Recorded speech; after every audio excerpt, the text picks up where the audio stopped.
कभी कभी आप बैठकर सोचो अपनी ज़िंदगी के बारे में कि किस तरह से बचपन में हमने थॉट्स डेवलप किए हुए थे। जब हम छोटे होते हैं तो हमें सिर्फ 3-4 जॉब्स के बारे में ही पता होता है, उसके अलावा भी don't even have an idea कि और प्रोफेशंस भी एग्जिस्ट करते हैं। तो हमारी पूरी ज़िंदगी, हमारे पूरे ड्रीम्स जो हैं वो उन 4 चीज़ों के इर्द-गिर्द घूम रहे होते हैं। इंजीनियर, डॉक्टर, पायलट, आर्मी और कोई 1-2 और किसी न किसी की फैमिली में हो बंदा तो उसको आइडल बना के हम जान जाते हैं प्रोफेशंस के बारे में। तो बचपने में हमारी ज़िंदगी उसी के इर्द-गिर्द घूम रही होती है और बड़े होते-होते हम उसको बार-बार सोच के वैलिडेट करके उसको इतना स्ट्रॉन्ग फीलिंग बना लेते हैं और हम बोलते हैं कि दिस इज़ आवर ड्रीम।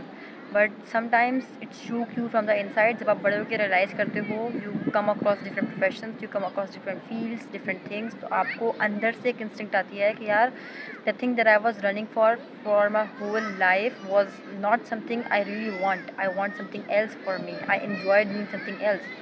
तब आपको होता है कि नहीं, my dream is not to do this thing but instead my dream is to do the other thing which nobody even know about.